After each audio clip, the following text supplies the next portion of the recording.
എൻ്റെ പ്രിയപ്പെട്ട സഹോദര സുഹൃത്ത്, ഇന്നലകളിൽ യൂത്ത് ലീഗിന് ഉജ്ജ്വലമായ നേതൃത്വം നൽകിയ ശ്രീ പി കെ ഫിറോസ് അവറുകൾ, പ്രിയങ്കനായ Shri U A Latheef MLA, Shri Nasar Faizi Koodathayi, Al Muhammad Ameen, Abdul Sahib, അതുപോലെ ഈ മാർച്ചിന് നേതൃത്വം നൽകുന്ന ഇതിൻ്റെ ജാഥ നയിക്കുന്ന ഏറ്റവും ഉജ്ജ്വലമായ ഈ ജാഥ ക്യാപ്റ്റൻ പ്രിയങ്കനായ ശ്രീ ഷെരീഫ് കുട്ടൂർ, ശ്രീ മുസ്തഫ ലത്തീഫ്, ശ്രീ ബാവ സപ്പടി, അല്ലെങ്കിൽ എൻ്റെ പ്രിയ സുഹൃത്ത് ശ്രീ രോഹിത്ത് അടക്കം വേദിയിലും സദസ്സിലുമുള്ള ബഹുമാന്യരായ നേതാക്കന്മാരെ, വിശിഷ്ടാതിഥികളെ, പ്രിയമുള്ള സഹപ്രവർത്തകരെ, സുഹൃത്തുക്കളെ, നമ്മൾ സമയം ഒരുപാട് വൈകി. വേദിയിൽ വാഗ്മികളും പ്രഭാഷകരുമായിട്ടുള്ള നിരവധി നേതാക്കന്മാരുടെ സാന്നിധ്യമുണ്ട്. അതുകൊണ്ട് തന്നെ അതിദീർഘമായ ഒരു പ്രസംഗത്തിന് ഞാൻ മുതിരുന്നില്ല. ഞാൻ ഫിറോസിൻ്റെ പ്രസംഗം കൂടി കേൾക്കാൻ കഴിയുമെങ്കിൽ കേൾക്കണമെന്ന് ആഗ്രഹിച്ച് വന്നയാളാണ്. അപ്പോൾ അതുകൂടി നമുക്ക് കേൾക്കേണ്ടതുണ്ട്. തീർച്ചയായിട്ടും കാലത്തിൻ്റെ വിളി കേട്ട പോലെയാണ് യൂത്ത് ലീഗിൻ്റെ ഇപ്പോഴത്തെ ഈ യുവജന മാർച്ച് എന്ന് ഞാൻ പറയും. രാജ്യമെമ്പാടും വലിയ അസ്വസ്ഥതയും അതുപോലെ തന്നെ അരക്ഷിതാവസ്ഥയും പടരുന്ന ഈ കാലഘട്ടത്തിൽ ജനാധിപത്യ മതേതര ഭാരതത്തെ നമ്മൾ ഉറപ്പിച്ചു തന്നെ നിർത്തും എന്നുള്ള ഒരു പ്രതിജ്ഞയാണ് ഈ മാർച്ചിലൂടെ നമ്മൾ നൽകുന്ന സന്ദേശം. വിദ്വേഷത്തിനെതിരെ, ദുർഭരണത്തിനെതിരെ എന്നതാണ് നമ്മുടെ ഈ ജാഥയുടെ മുദ്രാവാക്യം. തീർച്ചയായിട്ടും ഏറ്റവും കാലിക പ്രസക്തമായ മുദ്രാവാക്യമാണ്. ഇന്ന് രാജ്യത്ത്, സംസ്ഥാനത്തും രാഷ്ട്രീയത്തിൽ ഏറ്റവും കൂടുതൽ ഉപയോഗിക്കപ്പെടുന്ന പ്രത്യയശാസ്ത്രം ഏതാണ് എന്ന് ചോദിച്ചാൽ അത് വിദ്വേഷത്തിൻ്റെ പ്രത്യയശാസ്ത്രമാണ്. അതിനെതിരെ കൂടിയാണ് നമ്മുടെ പോരാട്ടം. എന്നെയും നിങ്ങളെയും അഭിമാനികളാക്കുന്ന, എൻ്റെയും നിങ്ങളുടെയും ആത്യന്തികമായ ഈ ലോകത്തിന് മുമ്പിലുള്ള ഐഡൻറ്റിറ്റി എന്ന് പറയുന്നത് ഞാനും നിങ്ങളും ഇന്ത്യക്കാരാണ് എന്നതാണ്. സ്വതന്ത്രയാകുന്നതിന് മുമ്പേ, പിറന്നു വീഴുന്നതിന് മുമ്പേ ലോകം ആകാംക്ഷയോടെ, ലോകം അങ്ങേയറ്റം ആവേശത്തോടെ നോക്കിക്കണ്ടു നിന്ന ഒരു രാജ്യമാണ് ഇന്ത്യ എന്നത്. അവരുടെ കണക്കൂട്ടലുകൾ തെറ്റിയില്ല. ഒരുപക്ഷെ ലോകത്തടയാളപ്പെടുത്തിയിട്ടുള്ള എല്ലാ യുദ്ധങ്ങളിലും പോരാട്ടങ്ങളിലും രക്തച്ചൊരിച്ചിലുകളും കബന്ധങ്ങളാൽ ഉഴുതുമറിക്കപ്പെട്ട യുദ്ധക്കളങ്ങളുമാണ് കണ്ടതെങ്കിൽ ആയിരക്കണക്കിന്, പതിനായിരക്കണക്കിന് ധീരദേശാഭിമാനികളെ നമ്മൾക്ക് ബലിക്കല്ലിൽ നൽകേണ്ടി വന്നെങ്കിലും ലോകം അത്ഭുതത്തോടുകൂടി കണ്ട സത്യത്തെയും സത്യാഗ്രഹത്തെയും ആയുധമാക്കി ഇന്നുവരെ ലോക ചരിത്രത്തിൽ രേഖപ്പെടുത്തിയിട്ടില്ലാത്ത രീതിയിലുള്ള ഒരു സ്വാതന്ത്ര്യ സമര പോരാട്ടത്തിലൂടെയാണ് ഇന്ത്യ എന്ന രാജ്യം പിറവിയെടുത്തത്. അന്ന് നമ്മൾ രണ്ട് ശക്തികളെയാണ് ഒന്നുപോലെ നേരിട്ടത്. സാമ്രാജ്യത്വ ശക്തിയായ ബ്രിട്ടീഷുകാർക്കെതിരെയും at the very same time ഞാൻ അടിവരയിട്ട് പറയാൻ ആഗ്രഹിക്കുന്നു, ഒരുപക്ഷെ ഇന്ത്യ രാജ്യത്ത് വളരെ പ്രയാസപ്പെട്ട് നമ്മൾ പോരാടിയത് ഈ രാജ്യത്തെ ഒരു ഹിന്ദു രാഷ്ട്രമാക്കണമെന്ന് നിരന്തരം ആവശ്യപ്പെട്ടുകൊണ്ടിരുന്നു. അന്നത്തെ നിലയിൽ സ്വാതന്ത്ര്യ സമരം വിജയിച്ചാൽ ഇന്ത്യ മതേതര രാഷ്ട്രമാകുമെന്ന് തിരിച്ചറിഞ്ഞ് ബ്രിട്ടീഷുകാരോടൊപ്പം ആ സ്വാതന്ത്ര്യ സമരത്തെ ദുർബലപ്പെടുത്താൻ നിന്ന മറ്റൊരു വർഗീയ ഫാസിസ്റ്റ് ശക്തിയായിരുന്നു ഇന്നത്തെ സംഘപരിവാറിൻ്റെയും BJPയുടെയും പിന്തുണക്കാരായിരുന്നവർ. ഹിന്ദു മഹാസഭ എന്ന പേരിലും പല പേരുകളിലും അന്ന് അവരുടെ ഇന്ന് വാഴ്ത്തിപ്പാടുന്ന നേതാക്കന്മാരെല്ലാം ചേർന്ന് നമ്മുടെ മുന്നോട്ടുള്ള പ്രയാണത്തെ പിന്നോട്ട് വലിക്കാൻ പരിശ്രമിച്ചിട്ടുണ്ട്. ബ്രിട്ടീഷുകാർ അതിദീർഘകാലം ഇന്ത്യ ഭരിച്ച ഡിവൈഡ് ആൻഡ് റൂൾ പോളിസി, വിഭജിച്ച് ഭരിക്കുക, ഇന്ത്യൻ ജനതയെ വിഭജിച്ച് ഭരിക്കുക എന്ന ആ മന്ത്രത്തിനും തന്ത്രത്തിനും ഊടും പാവും നെയ്തുകൊണ്ട് അതിനെല്ലാ ഊർജവും പകർന്നുകൊണ്ടാണ് ആ കാലത്ത് എപ്പോഴൊക്കെ ഇന്ത്യൻ സ്വാതന്ത്ര്യ സമരം ശക്തി ആർജിച്ച് വലിയൊരു തലത്തിലേക്ക് ഉയർന്നിട്ടുണ്ടോ അപ്പോഴൊക്കെ രാജ്യത്തിൻ്റെ ഏതെങ്കിലും കോണിൽ വർഗീയ കലാപം പൊട്ടിപ്പുറപ്പെട്ടിട്ടുണ്ട്. അതിൻ്റെ പിന്നിൽ ഇതേ ശക്തികളായിരുന്നു. ആ രണ്ട് ശക്തികളെയും ഒന്നുപോലെ പോരാടിയാണ് ഇന്ത്യ സ്വതന്ത്രയായത്. നമ്മുടെ സംസ്കാരം അതാണ്. ഒരുപക്ഷെ സ്വാതന്ത്ര്യ സമരം തുടങ്ങുന്നതിന് എത്രയോ മുമ്പ്, ages before, India has demonstrated such a will. India രാജ്യം അങ്ങനെ ഒരു സംസ്കാരം ലോകത്തിന് കാണിച്ചു കൊടുത്തിട്ടുണ്ട്. കാരണം ലോകത്ത് വിവിധങ്ങളായ സംസ്കാരങ്ങൾ അടയാളപ്പെടുത്തിയിട്ടുണ്ട്. ഈജിപ്ഷ്യൻ സിവിലൈസേഷൻ, മെസപ്പൊട്ടാമിയൻ സിവിലൈസേഷൻ, അതിനുശേഷം വരുന്ന ഇൻഡസ് വാലി സിവിലൈസേഷനാണ് ഇന്ത്യൻ സംസ്കാരത്തെ അടയാളപ്പെടുത്തിയത്. ആ കാലഘട്ടത്തിൽ അതിസമ്പന്നമായ ഒരു സംസ്കാരമായിരുന്നു നമ്മുടേത്. അതിസമ്പന്നമായൊരു നാടായിരുന്നു ഇന്ത്യ. ഇന്ത്യയെ കീഴടക്കാൻ വേണ്ടിയല്ല പായക്കപ്പലിൻ്റെ കോമ്പസ് ഇന്ത്യൻ ഭൂഖണ്ഡത്തിന് നേരെ വാസ്കോഡ ഗാമ തിരിച്ചു വെച്ചത്. ലോകത്തെ ഏറ്റവും സമ്പന്നമായ ഒരു ഭൂഖണ്ഡത്തിൽ പോയി വ്യാപാരം ചെയ്ത് പണം സമ്പാദിക്കുന്ന രീതിയും മാർഗവും അന്നത്തെ കടൽ മാർഗവും കണ്ടെത്തുന്നതിന് വേണ്ടിയിട്ടാണ് പായക്കപ്പലിൻ്റെ സൂചി ഇന്ത്യ ഭൂഖണ്ഡത്തിലേക്ക് തിരിച്ചു വെച്ചത്.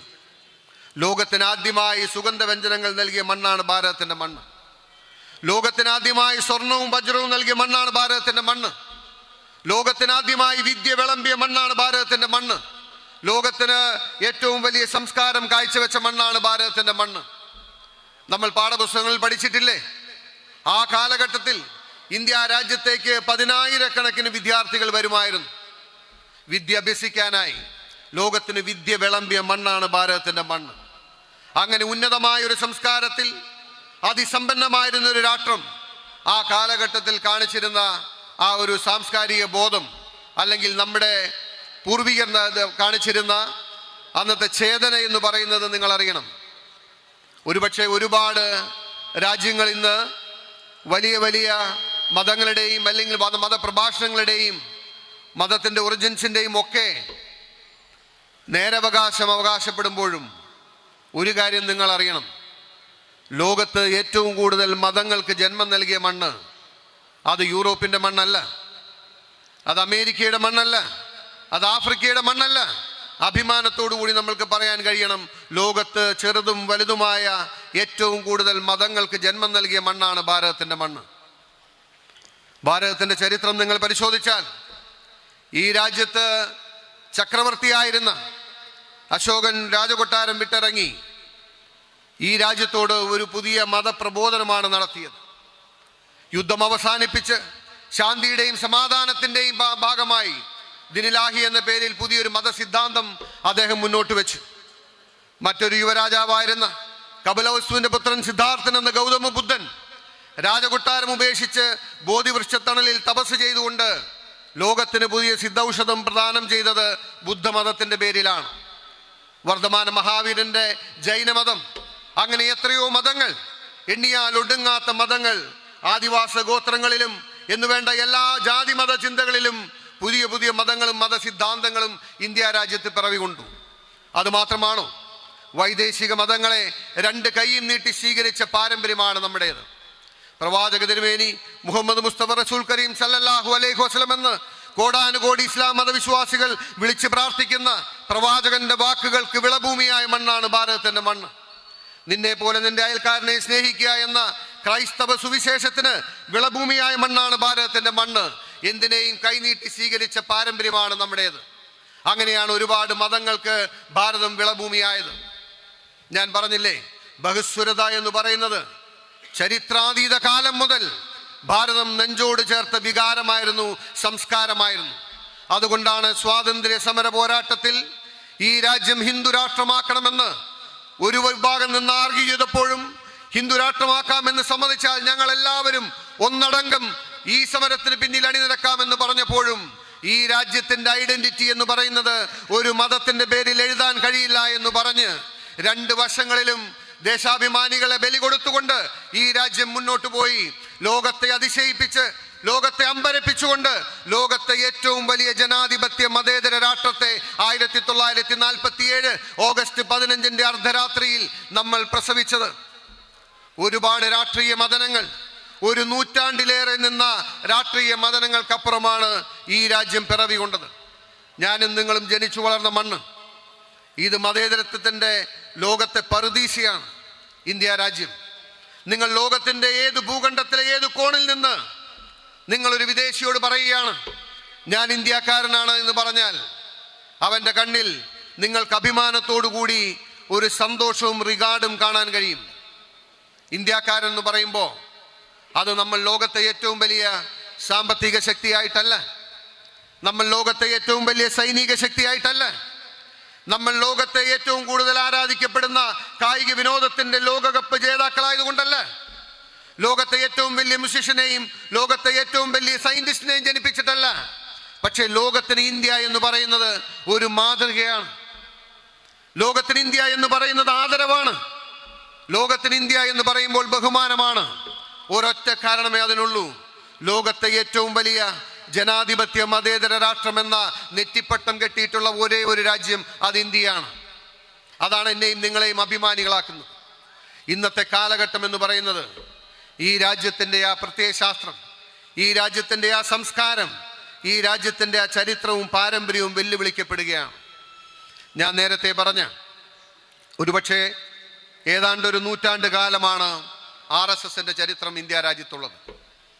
ഒരു നൂറ്റാണ്ട് പിന്നിടുമ്പോൾ സംഘപരിവാറിൻ്റെ വിദ്വേഷത്തിൻ്റെ വിഭജനത്തിൻ്റെ ശക്തികൾ ഇന്ത്യ രാജ്യത്ത് അധികാരത്തിലിരിക്കുമ്പോൾ അവർ ഇന്ന് ഈ രാജ്യത്തിൻ്റെ പഴയതെല്ലാം എടുത്തു മാറ്റാൻ ആഗ്രഹിക്കുകയാണ്.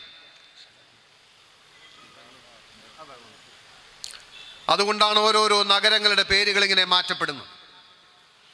അവർ ആഗ്രഹിക്കുന്നത് നമ്മൾ എന്തിനെയാണോ പുൽകിയത്, നമ്മൾ എന്തിനെയാണോ ഈ രാജ്യത്തിൻ്റെ അഭിമാനമായി ഉയർത്തിപ്പിടിച്ചത്, അതിനെ എല്ലാം മായ്ക്കാൻ ആഗ്രഹിക്കുന്നവരാണവർ. ഇന്ത്യ എന്ന പേര് പോലും അവർക്ക് അസഹിഷ്ണുത ഉണ്ടാക്കുന്നതാണ്. അതുകൊണ്ടാണ് ഈ കാലഘട്ടത്തിൽ ജനാധിപത്യ മതേതര ചേരിയെ ഒന്നിപ്പിച്ച് നിർത്തുന്നതിൻ്റെ ഭാഗമായി ഇന്ത്യ എന്നൊരു മുന്നണിക്ക് തന്നെ നമ്മൾ രൂപം കൊടുത്ത് മുന്നോട്ട് പോകുന്നത്. വരുന്ന പാർലമെന്റ് തെരഞ്ഞെടുപ്പിൽ ഒരുപക്ഷെ ഒരുപാട് രാഷ്ട്രീയ അകലമുണ്ടായിരിക്കുമ്പോഴും ഒരുപാട് വ്യത്യസ്തമായ ചിന്തകൾ പേറുമ്പോഴും മാർഗങ്ങളും വഴികളും പാതകളും വ്യത്യസ്തമായിരിക്കുമ്പോഴും എല്ലാം മറന്ന് എല്ലാവരെയും ഒന്നിപ്പിച്ച് ഈ രാജ്യത്ത് മതേതര ജനാധിപത്യത്തിന് വേണ്ടി നിലകൊള്ളുന്ന എല്ലാ രാഷ്ട്രീയ പ്രസ്ഥാനങ്ങളെയും ഒരു കുടക്കീഴിൽ കൊണ്ടുവന്ന് ഈ വർഗീയതയുടെ ഈ വിദ്വേഷത്തിന്റെ രാഷ്ട്രീയത്തിനെതിരെ അണിനിരത്താൻ ഇന്ത്യൻ നാഷണൽ കോൺഗ്രസിന്റെ നേതൃത്വത്തിൽ പരിശ്രമം നടക്കുന്നത്. ആ സമയത്ത് എല്ലാവരും ഒരു ബോധത്തോടു കൂടി ഒന്നിച്ചു നിൽക്കുമ്പോൾ അതിനോട് പുറംതിരിഞ്ഞു നിൽക്കുന്ന ഒരു രാഷ്ട്രീയ പ്രസ്ഥാനമുണ്ട്. ഞങ്ങൾ മതേതര ചേരിയിലാണെന്ന് പറയുമ്പോഴും നിർണായകമായ എല്ലാ സമയത്തും ആ മതേതര ചേരിയെ പിന്നിൽ നിന്ന് കുത്തിയിട്ടുള്ള രാഷ്ട്രീയ പ്രസ്ഥാനത്തിൻ്റെ പേരാണ് CPM എന്ന് പറയുന്നത്. ഇന്ത്യ എന്ന് പറയുന്ന ആ വിശാലമായ മുന്നണിയുടെ ഏകോപന സമിതിയിലേക്ക് ഒരാളെ നിർദ്ദേശിക്കാൻ ഞങ്ങളില്ല എന്ന് CPM പറയുമ്പോൾ നിങ്ങളറിയണം അവർ ആരെയാണ് ഭയപ്പെടുന്നത്, ആർക്ക് വേണ്ടിയിട്ടാണ് ആ രാഷ്ട്രീയം.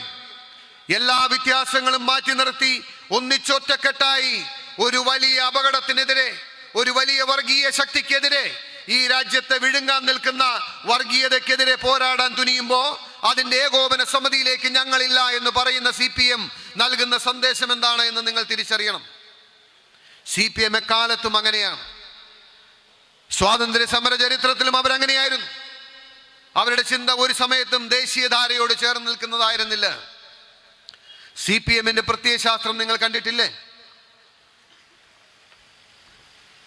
നമ്മൾ ഇന്നത്തെ രാഷ്ട്രീയ സാഹചര്യങ്ങൾ എടുത്തു പരിശോധിച്ചാൽ ഒരുപക്ഷെ ഇടതുപക്ഷ പ്രസ്ഥാനങ്ങളുടെ CPMന്റെ അവസാന പരീക്ഷണശാലയായി കേരളം മാറുകയാണ്.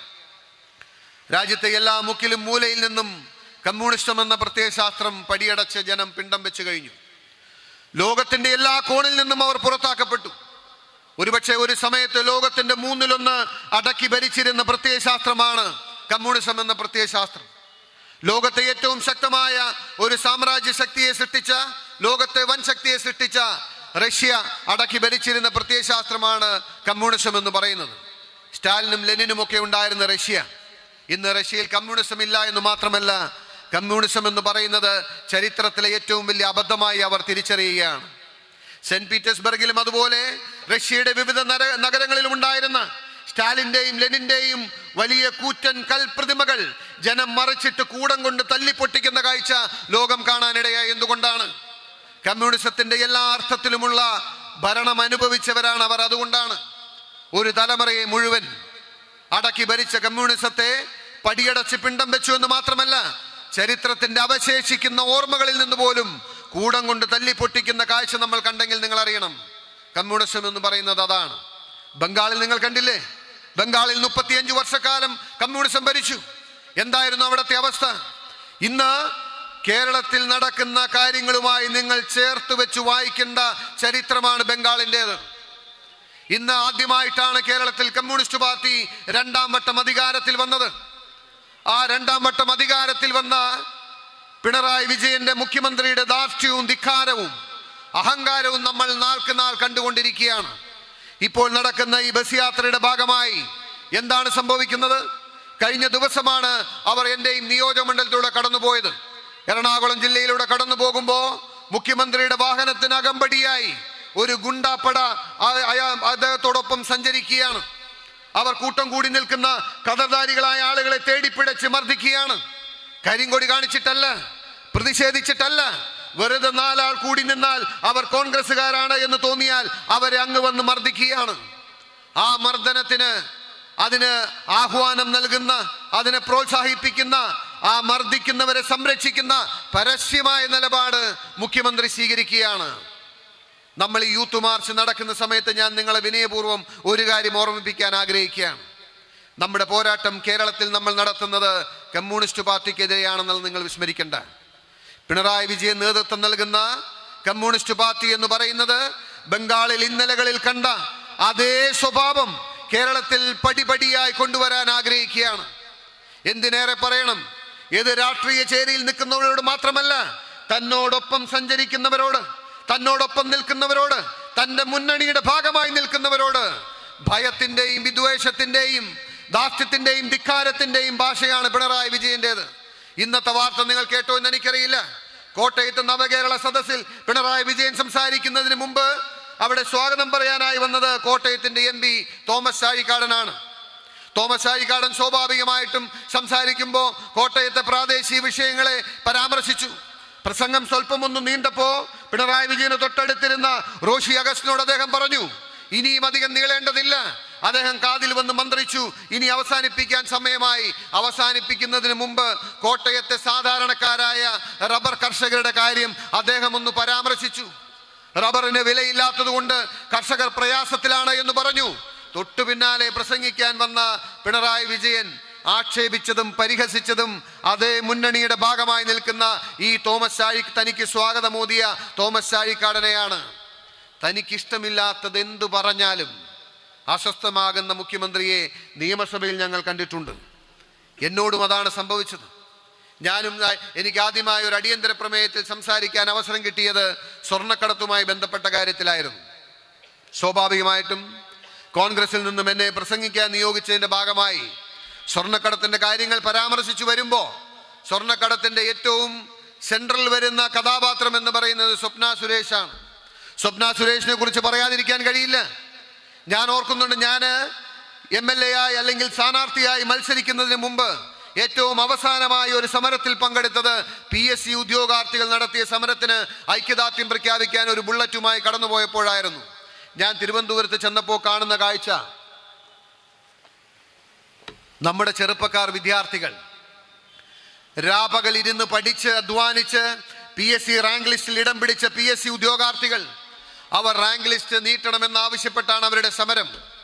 ഒടുവിൽ ഒരുപക്ഷെ ഏതൊരു സമരത്തിൻ്റെയും ഏറ്റവും അവസാന ഘട്ടത്തിൽ ഏറ്റവും ഡെസ്പറേറ്റ് ആയിട്ടുള്ള ഒരു പരിശ്രമം നടത്തുന്ന സമയമുണ്ട്.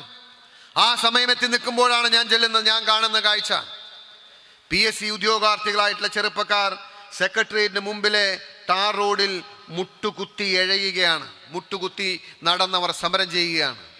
അത് യാചനയായിരുന്നു, മുഖ്യമന്ത്രിയോടുള്ള യാചന. ഞങ്ങളുടെ റാങ്ക് ലിസ്റ്റ് 2 മാസക്കാലം നീട്ടിത്തരണമെന്ന യാചന. ആ യാചന കേട്ടില്ല എന്ന് മാത്രമല്ല, അവർ പറഞ്ഞു ഒടുവിൽ അവർ സമരം വിജയിക്കില്ല എന്ന് കണ്ട് സമരം അവസാനിപ്പിക്കാൻ തീരുമാനിക്കുകയാണ്. ഞാനടക്കമുള്ള നേതാക്കന്മാരോട് അവർ പറഞ്ഞു, ഞങ്ങൾ കഴിഞ്ഞ 14-18 ദിവസമായി ഇവിടെ സമരത്തിലാണ്. ഞങ്ങൾക്ക് മുഖം രക്ഷിച്ച് മടങ്ങിപ്പോകാൻ ഒരവസരം ഉണ്ടാക്കി തരണം. ഞങ്ങൾ മന്ത്രിമാരാരെങ്കിലുമായി, മുഖ്യമന്ത്രിയുമായി സാധിച്ചില്ലെങ്കിൽ മന്ത്രിമാരാരെങ്കിലുമായി സംസാരിച്ച് ചർച്ചയുടെ അടിസ്ഥാനത്തിൽ ഈ സമരം അവസാനിപ്പിക്കാനുള്ള ഒരവസരം ഉണ്ടാക്കി തരണമെന്ന് പറഞ്ഞു. ഞാൻ അടക്കമുള്ളവർ ചേർന്ന് ആ ഒരു സന്ദേശം മുഖ്യമന്ത്രിയുടെ ഓഫീസിലെത്തിക്കുകയും മറുപടിക്കായി കാത്തിരിക്കുകയും ചെയ്തു. എത്ര ക്രൂരനായ മുഖ്യമന്ത്രിയാണ് എന്ന് നിങ്ങൾ അറിയണം. അദ്ദേഹം പറഞ്ഞ മറുപടി എന്താണെന്നറിയോ? അവർ ആരോട് ചോദിച്ചിട്ടാണോ സമരത്തിന് വന്നേ അവരുമായി സംസാരിച്ച് മടങ്ങിപ്പോകാം. ഞാൻ ചർച്ചയ്ക്കില്ല എന്ന് മാത്രമല്ല, എന്നോടൊപ്പമുള്ള ഒരു മന്ത്രിയോടും ചർച്ച നടത്തിയിട്ട് പോകാൻ കഴിയില്ല എന്ന് പറഞ്ഞ് അവരെ മടക്കി അയച്ച ക്രൂരനായ മുഖ്യമന്ത്രിയെ അന്ന് ഞാൻ ഓർക്കുന്നു.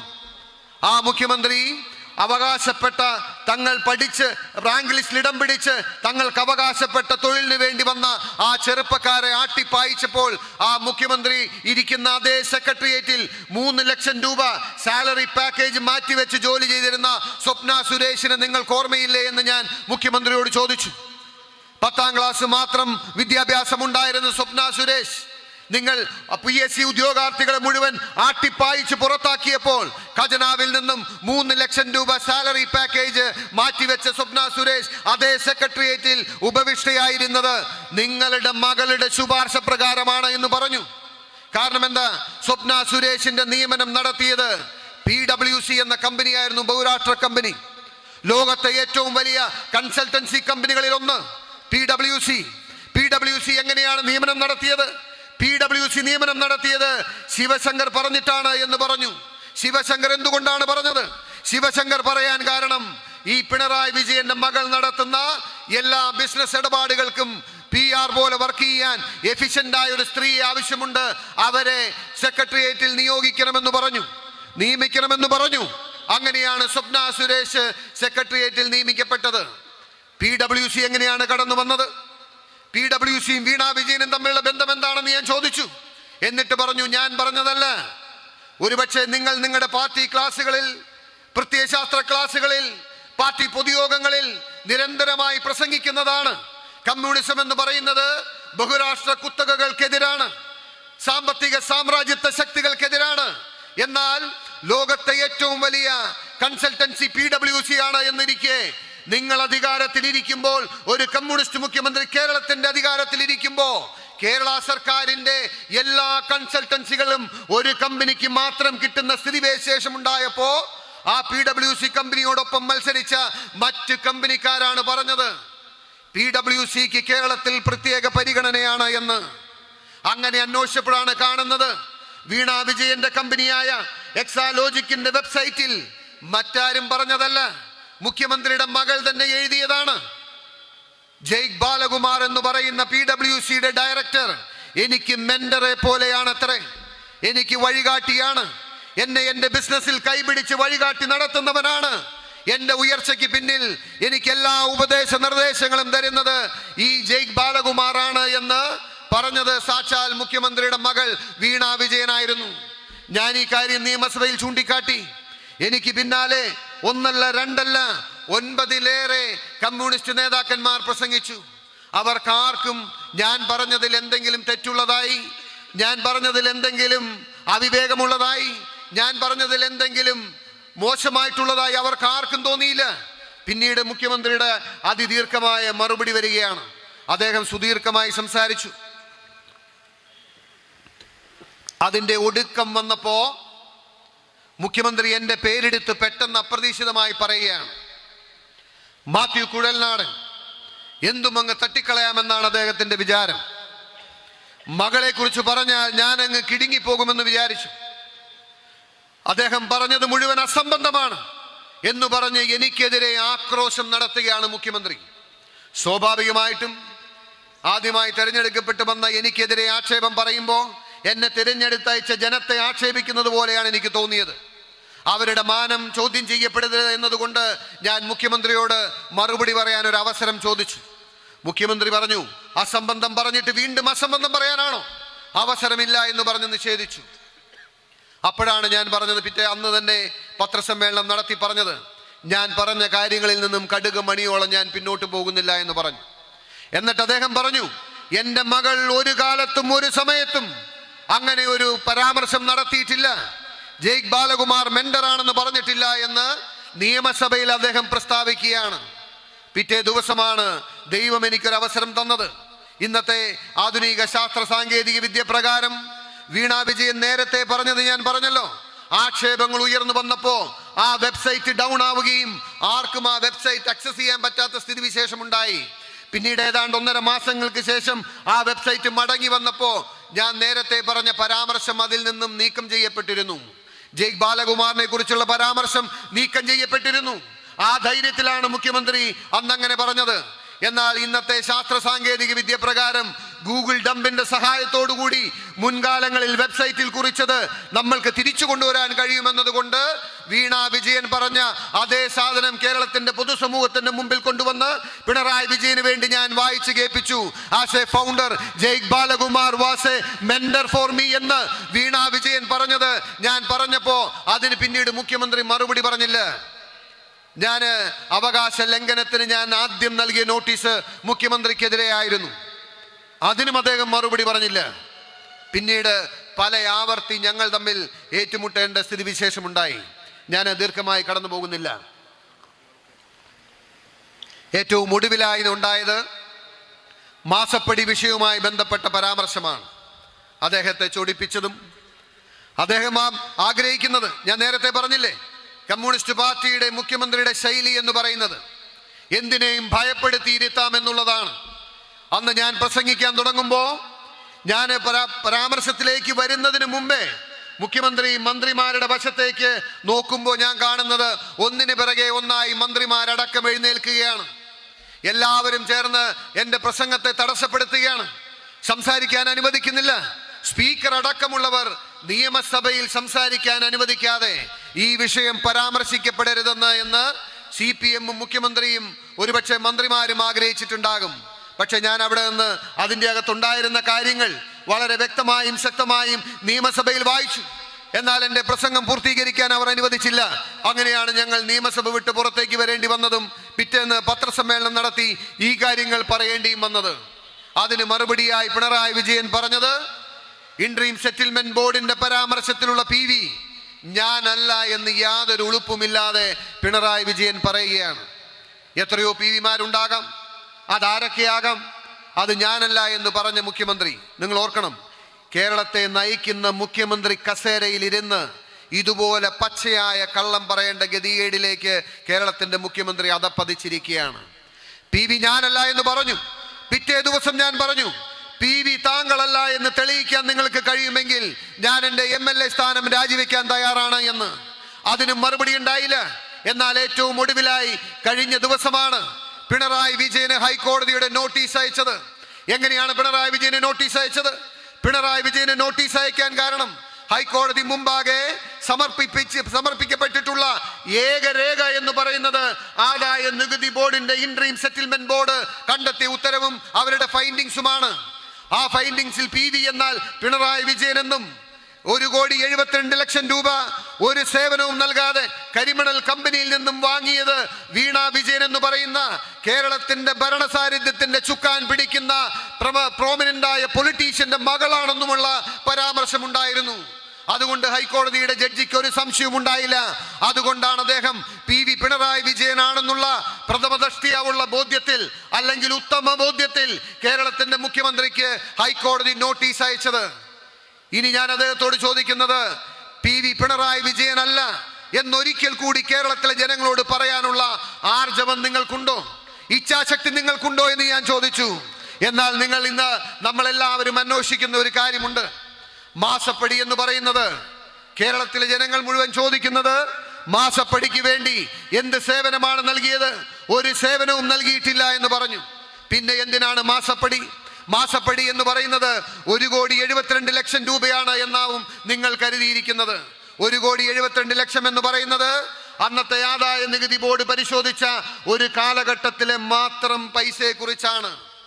വീണ വിജയൻ കരിമണൽ കമ്പനിയിൽ നിന്ന് വാങ്ങിയത് 1,72,00,000 രൂപയല്ല, 3 കോടിയിലേറെ രൂപ മാസപ്പടിയായി മാത്രം വീണ വിജയൻ കൈപ്പറ്റി.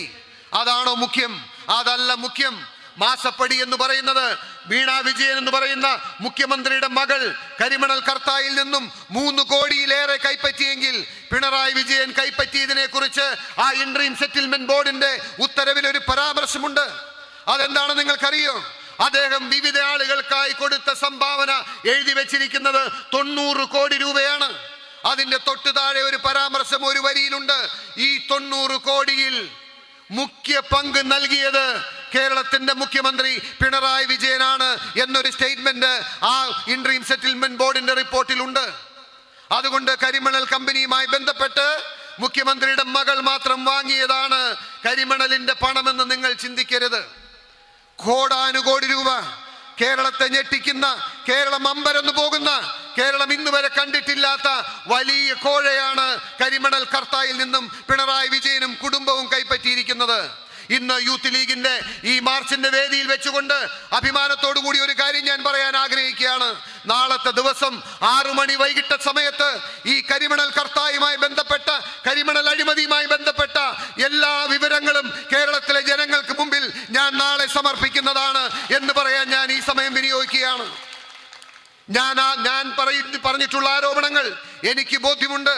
ഞാനൊരു MLA ആയിരുന്നു കൊണ്ട് MLA സ്ഥാനം അലങ്കരിച്ചുകൊണ്ടാണ് കേരളത്തിന്റെ മുഖ്യമന്ത്രിക്കെതിരെ ആക്ഷേപങ്ങൾ പറഞ്ഞതെങ്കിൽ, ഞാൻ MLA ആയിരുന്നു കൊണ്ടാണ് കേരളത്തിന്റെ മുഖ്യമന്ത്രി പിണറായി വിജയനെതിരെ വിജിലൻസിൽ പരാതി നൽകിയത് എങ്കിൽ ആ പറഞ്ഞ കാര്യങ്ങൾ കേരളത്തിലെ ജനങ്ങളോട് വിശദീകരിക്കേണ്ട ബാധ്യത എനിക്കുണ്ട്. അതുകൊണ്ട് ഞാൻ പറയുന്നു, എന്റെ ഉത്തമമായ ബോധ്യങ്ങൾ ഫാക്ടിന്റെ അടിസ്ഥാനത്തിൽ തെളിവുകളുടെ പിൻബലത്തോടു കൂടി നാളെ വൈകിട്ട് 6 മണിക്ക് ഈ കേരളത്തിലെ ജനങ്ങളോട് യഥാർത്ഥത്തിൽ എന്താണ് മാസപ്പടിയുടെ അകംപുറവും കാണിക്കുന്ന യഥാർത്ഥ വസ്തുതകൾ നാളെ പുറത്തുവിടുന്നതാണ് എന്ന് ഞാൻ പറയാൻ ആഗ്രഹിക്കുന്നു. കേരളം വലിയ അഴിമതിയുടെ പിടിയിൽപ്പെട്ടിരിക്കുകയാണ്. അഴിമതിയും കെടുകാര്യസ്ഥതയുമാണ് ഈ സർക്കാരിന്റെ മുഖമുദ്ര. അതുമാത്രമാണോ? ഇന്ന് പിണറായി വിജയൻ ഒരുപക്ഷേ അടുത്ത ഭരണം നേടുന്നതിന് വേണ്ടിയിട്ടുള്ള എല്ലാ തന്ത്രവും കുതന്ത്രവും പ്രയോഗിച്ചു കൊണ്ടിരിക്കുകയാണ്. അടുത്ത കാലത്തായി പിണറായി വിജയന് മുസ്ലിം കമ്മ്യൂണിറ്റിയോട് ഭയങ്കര സ്നേഹമാണ്. മുസ്ലിം ലീഗിനോട് വലിയ സ്നേഹമാണ്. മുസ്ലിം ലീഗിനെയും മുസ്ലിം കമ്മ്യൂണിറ്റിയെയും എക്കാലത്തും ആക്ഷേപിച്ചിട്ടുള്ളതാണ് CPM-ന്റെ പ്രത്യയശാസ്ത്രം എന്ന് പറയുന്നത്. എന്തൊക്കെയാണ് അവർ പറഞ്ഞിട്ടുള്ളത്? പച്ചയായ വർഗീയത, പച്ചയായ ആക്ഷേപം. ഒരു കുട്ടി അധ്വാനിച്ച് റാങ്ക് മേടിച്ചാൽ അവരെ പോലും ആക്ഷേപിക്കുന്ന തലത്തിലേക്ക് വർഗീയത പറഞ്ഞിരുന്ന പിണറായി വിജയന്റെ ഇന്നത്തെ സ്നേഹം ആട്ടും തോലിട്ട ചെന്നായിന്റെ സ്നേഹമാണ് എന്ന് ഇവിടുത്തെ പ്രിയങ്കരായിട്ടുള്ള മുസ്ലിം സഹോദരന്മാർ തിരിച്ചറിയണമെന്ന് ഞാൻ അഭ്യർത്ഥിക്കുകയാണ്. ഇത് അപകടകരമായ ഒരു കളിയാണ്. ഇത് അങ്ങേയറ്റം അപകടകരമായ രാഷ്ട്രീയമാണ്. ഇന്ന് കേരളത്തിൽ നടക്കുന്ന രാഷ്ട്രീയം എന്താണെന്ന് നിങ്ങൾ ചിന്തിക്കണം. കേരളത്തിൽ ഒരേ പ്രത്യയശാസ്ത്രത്തിലൂന്നി 2 രാഷ്ട്രീയ പാർട്ടികൾ പ്രവർത്തിക്കുന്നുണ്ട്. ആ 2 രാഷ്ട്രീയ പാർട്ടികളും പ്രവർത്തിക്കുന്നത് കേരളത്തിന്റെ സമൂഹത്തില് വിദ്വേഷത്തിന്റെ രാഷ്ട്രീയമാണ്. ഈ യൂത്ത് ലീഗിന്റെ മാർച്ചിന്റെ മുദ്രാവാക്യമായി നിങ്ങൾ ഉയർത്തിയിട്ടുള്ള വിദ്വേഷത്തിന്റെ രാഷ്ട്രീയം, അത് 2 രാഷ്ട്രീയ പാർട്ടികൾ ഒന്നുപോലെ പ്രയോഗിച്ചുകൊണ്ടിരിക്കുകയാണ്. സംഘപരിവാറിന്റെ, BJP-യുടെ, RSSന്റെ നേതൃത്വത്തിൽ ഈ സമൂഹത്തിൽ വിദ്വേഷം ഉണ്ടാക്കാൻ പറ്റുമോ എന്ന് പരിശ്രമിക്കുന്നു. അതുപോലെ തന്നെ ആ വിദ്വേഷത്തിന് എരിയും പുളിയും പകർന്ന്, ആ വിദ്വേഷത്തിന് ഇന്ധനം പകർന്ന് ചെന്നായെ പോലെ പിന്നിൽ കാത്തിരിക്കുന്ന ഒരു പ്രസ്ഥാനമുണ്ട്. അത് CPM എന്ന പാർട്ടിയാണ് എന്ന് നിങ്ങൾ വിസ്മരിക്കരുത്. ആ വിദ്വേഷം ആരൊക്കെ തമ്മിൽ ഉണ്ടാകണമെന്നാണ് അവർ ആഗ്രഹിക്കുന്നത്? അവർ ആഗ്രഹിക്കുന്നത് ക്രൈസ്തവ മുസ്ലിം സഹോദരന്മാർ തമ്മിൽ വിദ്വേഷം ഉണ്ടാകണമെന്ന് ഒന്നുപോലെ ഈ കേരളത്തിൽ RSSും സംഘപരിവാറും അതുപോലെ തന്നെ CPM-ഉം ആഗ്രഹിക്കുകയാണ്. ഒളിയമ്പുകൾ എയ്യുന്നത് എവിടെയാണ് കൊള്ളുന്നത് എന്ന് നിങ്ങൾ ചിന്തിക്കണം. നിർഭാഗ്യവശാൽ രാഷ്ട്രീയം നമ്മൾ പറയാൻ മടിച്ചിട്ട് കാര്യമില്ല. ഇതുപോലുള്ള ജാഥകളിൽ, ഇതുപോലുള്ള പൊതുയോഗങ്ങളിൽ, ഇതുപോലുള്ള രാഷ്ട്രീയ മുന്നേറ്റങ്ങളിൽ പച്ചയായ രാഷ്ട്രീയം ഈ നാട്ടിലെ ജനങ്ങളോട് തുറന്നു പറയാൻ നമ്മൾ തയ്യാറാകണം. ഒളിഞ്ഞും തെളിഞ്ഞും എയ്യുന്ന ഒളിയമ്പുകൾ ചെന്ന് പതിക്കുന്നത് ഈ സമൂഹത്തിന്റെ ഐക്യത്തിന് മേലാണ്. ഒരുപക്ഷെ എക്കാലത്തും മതസൗഹാർദ്ദത്തിലും സ്നേഹത്തിലും സാഹോദര്യത്തിലും കഴിഞ്ഞിരുന്ന 2 സമുദായങ്ങളാണ് മുസ്ലിം സഹോദരന്മാരും ക്രൈസ്തവ സഹോദരന്മാരും, അവരോടൊപ്പം മതേതര വിശ്വാസികളായ ഹൈന്ദവ സഹോദരന്മാരും. കേരളത്തെ നമ്മൾ എക്കാലത്തും BJP-യെ കേരളത്തിന് പുറത്ത് നിർത്തിയിട്ടുള്ളത്, RSSനെ കേരളത്തിന് പുറത്ത് നിർത്തിയിട്ടുള്ളത്, എപ്പോഴൊക്കെ നമ്മൾ സൗഹാർദ്ദത്തിലും സ്നേഹത്തിലും കേരളത്തിന്റെ സമൂഹം മുന്നോട്ട് പോയിട്ടുണ്ടോ അപ്പോഴൊന്നും അവർക്ക് ഈ മണ്ണിൽ കാലുകുത്താൻ കഴിഞ്ഞിട്ടില്ല. എന്നാൽ ഇന്ന് പിണറായി വിജയൻ ഭയക്കുന്നത് അധികാരം നഷ്ടപ്പെട്ട് മറ്റൊരു സർക്കാർ അധികാരത്തിൽ വന്ന് ആണത്തമുള്ള തന്റെ ഇടമുള്ള ആർജവുമുള്ള ഒരു ആഭ്യന്തരമന്ത്രി ഈ കേരളത്തിലുണ്ടായാൽ ഞാനും എന്റെ കുടുംബവും അഴിയെണ്ണേണ്ടി വരുമെന്ന് തിരിച്ചറിയുന്ന ഏറ്റവും വലിയ ഒന്നാമത്തെ ആൾ സാക്ഷാൽ പിണറായി വിജയനാണ്. അതുകൊണ്ടാണ് ഞാൻ പറഞ്ഞപ്പോൾ ആർക്കും തോന്നാതിരുന്ന ഒരു കാര്യം, പിണറായി വിജയൻ ചോദിച്ചു, മകളെ കുറിച്ച് പറഞ്ഞാൽ ഞാനങ്ങ് കിടുങ്ങിപ്പോകുമെന്ന് കരുതിയോ എന്ന്. പിന്നീടാണ് എനിക്ക് മനസ്സിലായത്, ഈ കരിമണലുമായി ബന്ധപ്പെട്ടും മറ്റു കാര്യങ്ങളുമെല്ലാം പരിശോധിച്ചപ്പോ മകളുടെ പേര് പരാമർശിച്ചാൽ ഏറ്റവും കൂടുതൽ കിടുങ്ങുന്നത് സാക്ഷാൽ കേരളത്തിന്റെ മുഖ്യമന്ത്രി പിണറായി വിജയനാണ്. കാരണം അദ്ദേഹത്തിന് അറിയാം ചെയ്തു വെച്ചിട്ടുള്ള കാര്യങ്ങൾ, അദ്ദേഹത്തിന് അറിയാം ചെയ്തിട്ടുള്ള വലിയ കൊള്ള, വലിയ അഴിമതി. മറ്റൊരു ഭരണത്തെ അദ്ദേഹം ഭയപ്പെടുകയാണ്. മറ്റൊരു ഭരണത്തെ ഭയപ്പെടാൻ കാരണം, മറ്റൊരു ഭരണം വന്നാൽ താനും തന്റെ കുടുംബവും ജയിലറയ്ക്കകത്താകുമോ എന്ന് ഭയന്നിട്ട് ഇന്നുവരെ CPM എന്ന പാർട്ടി, ഇടതുപക്ഷ പാർട്ടികൾ സഞ്ചരിച്ചിട്ടില്ലാത്ത പാതയിലൂടെ അദ്ദേഹം CPM-നെ കൊണ്ടുപോവുകയാണ്. ചോദ്യം ചെയ്യാൻ അവിടെ ആരുമില്ല. അദ്ദേഹത്തിന്റെ മുസ്ലിം പ്രീണനം അല്ലെങ്കിൽ മുസ്ലിം കമ്മ്യൂണിറ്റിയോട് കാണിക്കുന്ന ഈ സ്നേഹം മറ്റൊന്നിനും വേണ്ടിയിട്ടല്ല.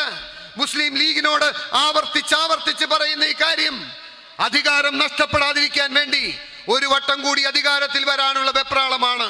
അതോടൊപ്പം തന്നെ CPM എന്ന പാർട്ടിയും ഇടതുപക്ഷവും ഈ സമൂഹത്തില് ക്രൈസ്തവ മുസ്ലിം സഹോദരന്മാർ തമ്മിലുള്ള അകലത്തെ വർദ്ധിപ്പിക്കാൻ പരിശ്രമിക്കുന്നവരാണ്.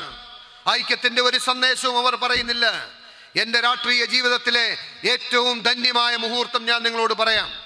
ഒരുപാട് പ്രക്ഷോഭ വേദികളിൽ, ഒരുപാട് വലിയ വേദികളിൽ പ്രസംഗിക്കാനും, ഒരുപാട് രാഷ്ട്രീയ സമരങ്ങൾക്ക് മുമ്പിൽ നിൽക്കാനും, ഒരുപാട് വിദ്യാർത്ഥി യുവജന പോരാട്ടങ്ങളിൽ മുന്നിൽ നിന്ന് നയിക്കാനും അവസരം ലഭിച്ചിട്ടുണ്ടെങ്കിലും എന്റെ രാഷ്ട്രീയ ജീവിതത്തിലെ ഏറ്റവും ധന്യമായ മുഹൂർത്തം എന്ന് പറയുന്നത് ഈ രാജ്യത്ത് പൗരത്വ ഭേദഗതിയുടെ പേരിൽ സംഘപരിവാറും RSSും BJPയും നരേന്ദ്രമോദിയും ചേർന്ന് ഈ രാജ്യത്തെ സാമാന്യം വരുന്ന ഇസ്ലാം മതവിശ്വാസികളെ, മുസ്ലിം സഹോദരന്മാരെ വേട്ടയാടാൻ തുനിഞ്ഞപ്പോ അന്ന് ഞാൻ MLA ആയിട്ടില്ല. അന്ന് ഞാനൊരു സാധാരണ പ്രൊഫഷണൽ കോൺഗ്രസിന്റെ നേതാവായിരിക്കുമ്പോൾ എന്റെ നാട്ടിൽ ഞാനൊരു മാർച്ച് നടത്താൻ ആഗ്രഹിച്ചു.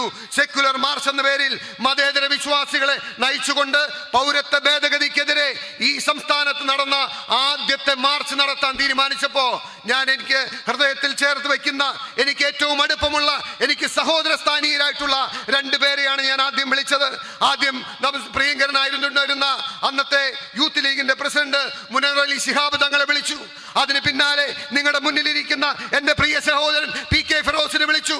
അവർ രണ്ടുപേരും വിളിച്ച സമയത്ത് തന്നെ വരാമെന്ന് പറഞ്ഞെന്ന് മാത്രമല്ല, അവർ ആ ജാഥയ്ക്ക് വരുമ്പോ നിങ്ങൾ ചോദിക്കണം, എന്റെ രാഷ്ട്രീയ വലിപ്പം കൊണ്ടല്ല, എന്റെ പ്രഭാഷണം കേൾക്കാനല്ല, എന്റെ ശക്തി കൊണ്ടല്ല, എന്റെ പ്രസ്ഥാനത്തിന്റെ ശക്തി കൊണ്ടല്ല ആ സെക്യുലർ മാർച്ചിൽ അണിനിരുന്നത് പതിനായിരങ്ങളായിരുന്നു.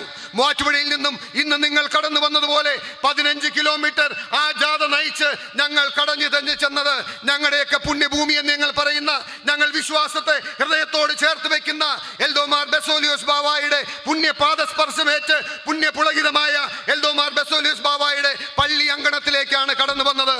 ആ സമയം എന്ന് പറയുന്നത് ഈ നിങ്ങളുടെ വൈകുന്നേരത്തെ നിസ്കാരത്തിന്റെ ബാങ്ക് വിളിച്ച സമയമായിരുന്നു.